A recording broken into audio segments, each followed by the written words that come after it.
안녕하세요. 최바이 손해배상사입니다. 이번에는 발가락 골절 휴의장애 보험금에 대해서 알아보겠습니다. 어, 일상생활에서 발가락 골절은 예상치 못한 순간에 발생할 수 있습니다. 예를 들어 침대를 옮기다 실수로 떨어뜨린 물건이 발가락이 떨어져 이로 인해 병원에서 금속핀을 삽입하는 고정 수술을 받게 되며 이후 핀 제거 수술까지 이어질 수 있습니다. 하지만 수술 후에도 발가락의 움직임에 불편함이 남아 있어 이는 휴의장애로 이어질 수 있습니다. 특히 엄지발가락 경우 관절 손상이 발생하면 운동 범위가 제한될 수 있어 일상생활에서 상당한 불편함을 초래할 수 있습니다. 또한 자동차 사고와 같은 상황에서 중족골의 골절도 발생할 수 있으며 이는 발 전체 기능에 영향을 미칠 수 있습니다. 지금 보신 이미지는 발가락 골절이 발생되었을 때 찍은 엑스레이와 CT 사진입니다. 노란색 화살표가 손상된 곳입니다. 엑스레이에서는 골절된 뼈의 연속성이 끊어진 것을 볼 수 있습니다. 반면 CT 스캔은 좀 더 세부적으로 골절의 깊이나 상태를 확인할 수 있습니다. 이렇게 영상 검사를 통해 어떤 뼈가 부러졌고 얼마나 심각한지 알 수 있습니다. 여기 보신 이미지는 발의 다양한 우려 영상을 보여줍니다. 첫 번째는 CT 스캔 이미지, 두 번째는 3D 재구성 이미지, 마지막은 수술 후 엑스레이 사진입니다. 먼저 왼쪽 CT 이미지를 살펴보면 발의 뼈 구조를 단면적으로 보여주며 골절된 부위와 뼈 상태를 세부적으로 확인할 수 있습니다. CT 스캔은 손상 용부를 더 명확히 보여주기 때문에 골절 평가에 매우 유용합니다. 중앙의 3D 이미지는 발의 뼈 구조를 입체적으로 보여줍니다. 이 이미지는 뼈의 변형이나 골절 상태를 입체적으로 파악하는 데 도움이 되고 있습니다. 마지막으로 오른쪽 엑스레이 이미지는 수술 후 발가락에 금속 핀이 고정된 상태를 보여줍니다. 이런 고정핀은 뼈를 제자리로 고정시켜 추위를 덮지만 수술 후에도 발가락의 움직임에 불편함이 남아 있을 수 있습니다. 후유증이 남게 되면 일상생활에서 발가락을 사용하는 데 제한이 생길 수 있습니다.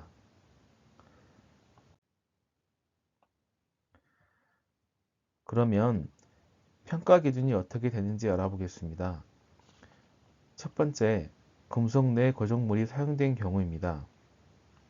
발가락의 골절이나 손상 시 금속 핀이나 내 고정물을 사용하게 되는데 만약 이 고정물이 기능 장애의 원인이 되라면 고정물을 제거한 후 장애를 평가하는 것이 원칙입니다. 하지만 제거가 불가능하다면 고정물이 있는 상태에서 평가합니다. 두 번째로 일시적인 기능 장애는 평가 대상이 아닙니다. 예를 들어 캐스트로 인해 일시적으로 관절이 고정되어 기능 장애가 발생하더라도 이는 치료 후 회복되기 때문에 장애로 평가되지 않습니다. 발가락 관절의 운동 범위는 장애평가 시 산업재해보상법 시행규칙에서 정한 기준을 따릅니다. 이는 정상인의 평균 운동 범위를 기준으로 장애평가를 진행하는 것입니다. 마지막으로 한 발가락에 장애가 생기고 다른 발가락에도 장애가 발생한 경우 이 지급률은 각각 합산하여 계산합니다. 이러한 기준은 발가락 장애 평가하는 데 중요한 기준이므로 잘 알아두셔야 합니다. 그렇다면 발가락의 장애의 종류와 보상 기준은 어떻게 될까요? 먼저 발가락 장애는 여러 종류로 나눕니다. 첫 번째로 한 발의 리스프랑 관절 이상이 이뤘을 때는 가장 높은 지급률인 40%가 지급이 됩니다. 두 번째로 한 발에 5개의 발가락을 모두 이뤘을 때는 30%고요. 첫 번째 발가락이 이뤘을 때는 10%, 첫 번째 발가락에 발가락이 이뤘을 때는 발가락마다 5%의 지급률이 산정이 됩니다. 그리고 한 발에 5개 발가락 모두 발가락 뼈를 잃었을 때 또는 뚜렷한 장애를 남길 때는 20%의 지급률이 산출이 되고요. 가장 많은 케이스죠. 첫 번째 발가락 뼈 일부를 잃었을 때 또는 뚜렷한 장애를 남길 때는 8%입니다. 이 빨간색 침 부분은요, 이게 아마 기능장애로 평가가 되는 부분, 운동장애로 평가가 되는 부분입니다. 그리고 첫 번째 발 위의 발가락 뼈 일부를 잃었을 때 또는 뚜렷한 장애를 남길 때는 발가락마다 3%의 지급률이 산정이 되고 있습니다. 그러면 이제 발바닥 뼈나 발의 뼈에 대해서 관절 부분도 포함해서 한번 알아보겠습니다. 발은 여러 작은 뼈와 관절로 이루어져 있는데요. 그 중에 중요한 부위를 좀 설명을 드리면 왼쪽 이미지를 보시면 발의 주요 뼈들이 보입니다. 발의 앞부분에는 말절골, 중절골, 기절골과 발가락에 뼈가 있고요. 발바닥 쪽에는 중족골과 주상골, 내측 설상골, 중간 설상골, 외측 설상골, 설상골이 3개가 이렇게 나와 있고 발바닥 끝쪽, 발가락 끝쪽이죠. 왼쪽 발가락, 새끼발가락 끝쪽에 바깥쪽 바닥 부분에 바깥쪽에 입방골이 있습니다. 그 다음에 고골이 있고요. 그 다음에 발 뒤꿈치뼈, 종골이 있습니다. 이중 리스프링 관절은 중족골과 적근골 사이에 위치하여 발의 안정성을 유지하는 데 중요한 역할을 하고 있습니다. 이 관절이 손상되면 발 전체에 기능에 영향을 줄 수 있습니다. 오른쪽 이미지는 발의 관절을 더 자세히 보여줍니다. 근이지 관절, 그리고 중족지 관절, 그리고 온이지 관절 등 다양한 관절이 발가락마다 존재하며 각각의 관절이 움직임에 기여합니다. 특히 리스프란 관절은 발 중간의 안정성을 유지하고 발의 구조적 완전성을 보장하는 데 중요한 부위입니다. 발의 이러한 복잡한 구조와 관절 덕분에 우리가 걷고 달리고 뛰는 다양한 활동이 가능하다고 보여지는데요. 하지만 발의 작은 뼈나 관절이 손상이 되면 일상생활에 큰 불편을 초래할 수 있으므로 발은 좀 안 다쳐야겠죠. 안 다치는 게 최상책인 것 같아요, 보면. 발가락의 장애는 다양한 경우 따라 다르게 적용이 되는데요. 그 기준들을 함께 살펴보면 아까 장애표를 잠시 봤는데 그 세부적인 내용을 더 살펴보겠습니다. 리스프런 관절 이상에서 이를 때라 함은 적군 중족골 간의 이상에서 절단된 경우를 말합니다. 여기서 이렇게 절단된 경우를 말하고요. 발가락이 잃었을 때라 함은 첫 번째 발가락에서는 지관절부터 심장에서 가까운 쪽이고 나머지 4 발가락에는 근이지 관절, 일지관절이라고 하죠. 일지관절부터 일관절 포함해서 가까운 쪽을 잃었을 때, 그리고 발가락 뼈 일부를 잃었을 때를 하면 첫 번째 발가락에서는 지관절, 다른 4 발가락에서는 근이지 관절부터 심장에서 먼 쪽으로 먼 쪽인 이쪽이죠. 먼 쪽으로 뼈가 절단된 경우를 말합니다. 그렇지만 뼈 단면이 불규칙해진 상태나 발가락 길이에 단축 없이 골편만 떨어진 상태는 발가락 뼈 일부를 잃었을 때를 해당하지 않습니다. 그러면 이미지를 보면서 한번 장애율을 살펴보겠습니다. 다시 한번 더 반복하는 거고요. 리스프란 관절을 이상 잃었을 때 40%, 한 발에 5개 발가락을 모두 잃었을 때면 이쪽 밑이죠. 지관절 밑이고 다른 발가락은 근이지관절 밑에 이 발가락을 이렇게 모두 잃었을 때면 30%, 한 발에 첫째 발가락 잃었을 때라면 여기 지관절에서 이 밑으로 해당이 되는 거고요. 일부를 잃었을 때라 하면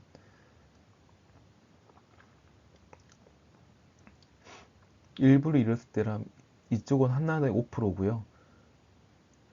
5개 모두 뼈의 일부를 잃었을 때는 20%.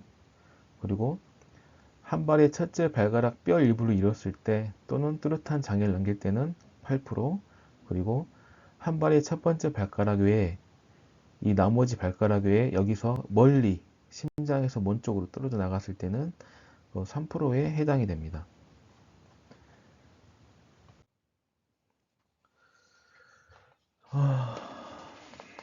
그 다음에는 운동 각도 측정 방법에 대해서 알아보면요. 이 표는 그 발가락의 굴곡과 신전, 굴곡은 구부리 있는 각도이고요. 신전은 펴는 각도 이렇게 표를 나타내는 건데 발가락마다 측정 기준이 다르기 때문에 이를 좀 이해하는 게 좀 중요한데요. 표를 보시면 각 발가락의 관절에 대해 굴곡과 신전의 각도가 나와 있습니다. 예를 들면 제1지의 중족지 관절은 굴곡이 30도, 신전이 50도. 다른 발가락도 가보면 제2지의 굴곡은 30도, 40도로 되어 있고요. 근위지 관절의 경우는 제1지부터 제5지까지 모두 굴곡에서 30도, 30도에서 40도로 비슷하지만 신전은 다 0도로 나타나 있습니다. 즉, 근위지 관절에서는 굽히기는 가능하지만 펴는 각도는 제한이 있다는 것을 의미합니다. 이러한 운동 각도 측정은 장애 평가 시에 중요한 기준이 됩니다. 이 표가 산업재해보상보험법 시행 규칙인데요. 그 정상인의 평균 운동 각도를 기준으로 평가하여 각 발가락의 기능을 평가할 수 있습니다. 다음 이제 뚜렷한 장애로 평가되는 기준에 대해 알아보겠는데요. 발가락의 장애는 각 발가락의 움직임이 제한될 때 평가되는데 이 제한 정도가 좀 중요하다고 볼 수 있습니다. 첫 번째 발가락의 경우는 중족지 관절과 지관절의 굴신 운동 범위가 합계가 정상 운동 범위의 2분의 1 이하가 된 경우를 장애로 평가합니다. 예를 들어 정상적인 움직임이 절반 이하로만 굴곡과 신전이 가능하다면 이는 뚜렷한 장애로 간주됩니다. 다른 네 발가락의 경우는 중족지 관절의 신전 운동 범위만 기준으로 평가합니다. 이 정상 운동 범위의 2분의 1 이하로 제한되면 역시 장애로 평가됩니다.